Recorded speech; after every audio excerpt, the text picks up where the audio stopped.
Hello students, welcome to our second lesson on our topic Indices and Logarithms. Today, at the end of the lesson, you'll be able to apply the concept of product law and then the quotient law to solve a given problem.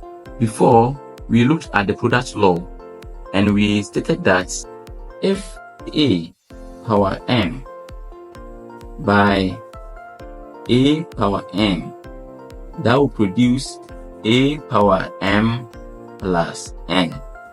Today, we are looking at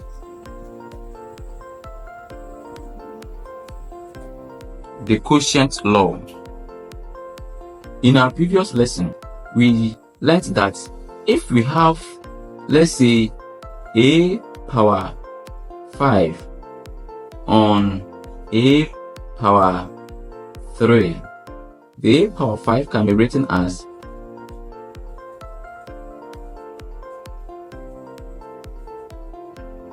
all on this a by a by a, of which from mathematics, we can cancel this by this also cancel this, and this also cancel this, which will give us a by a, and the same thing can be written as a power 2. You can see that when you subtract 3 from 5, it also gives us a power 2. So you can conclude that for this is the same as a exponent 5 minus 3, which will give us the same answer as a exponent 2. So in conclusion, we can say that if we have, let's say, a power m on a power n, the same thing can be written as a power m minus n. And this is what we refer to as the quotient rule. Let's apply this concept by solving some examples.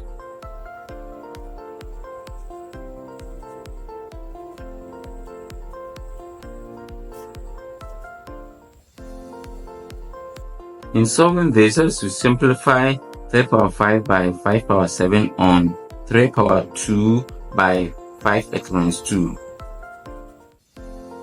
In solving this, we know we have this as a quotient, this as a quotient being multiplied.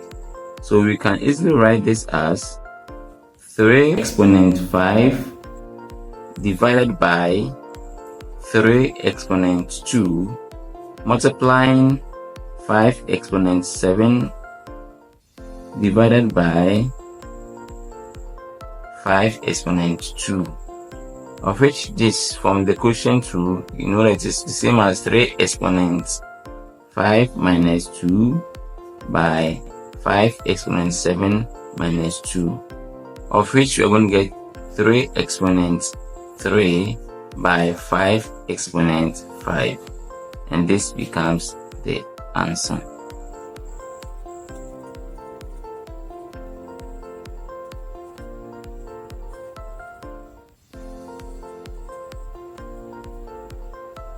So the same way, before we can solve this, we have to rearrange this well, and that will give us 5 exponent 7 by 3 exponent 5 on, let's bring this first, 5 exponent 2 by 3 exponent 2, and of which we can write this as 5 exponent 7 minus 2. That's when we apply the quotient rule, times 3 exponent 5 minus 2, and we can write this as 5 exponent 5 by 3 exponent 3, and you know that this is evaluate, so it means that we have to find a final value for that, which 5 exponent 5 produces the value 3125. When you use a calculator, you get it. Then 3 exponent 3 also produces the value 27. And when you multiply, that will give you the final answer as 84,375 as your. Our next example. Third example. Simplify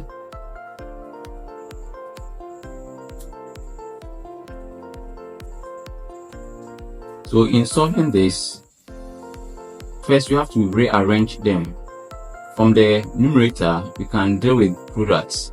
So that will give us 5 power 11 by 5 power 6 by 8 power 2 on 5 power 5 by 8 power 9. Using the product law, here we can have 5 power 11 plus 6 times 8 power 2.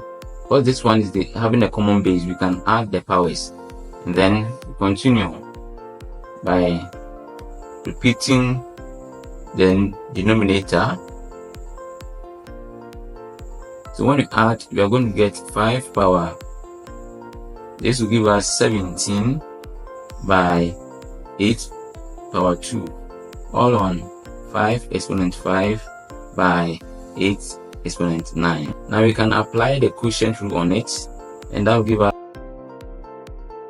minus 5 times 8 exponent 2 minus 9. So when you simplify the exponents, we are getting 5 exponent 12 by 8 exponent negative 7, and this becomes our final answer. Finally, fourth example, solving this, the bracket simply means that they are multiplying. We can multiply the constants, and that will give us 10. Then we have our A, then also the D. But we can apply the product law, which we can add this all on 4DQ.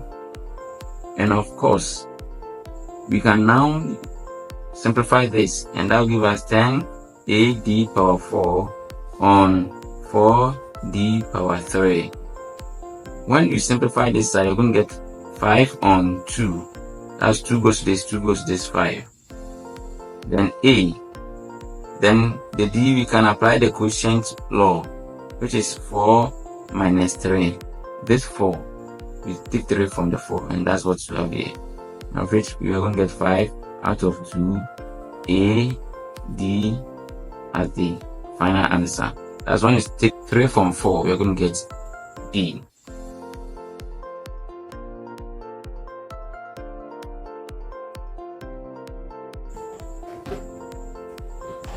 Take this exercise, and this is the exercise 2. Write this exercise in your exercise book, solve them, and submit it to school. Thank you very much. Bye bye.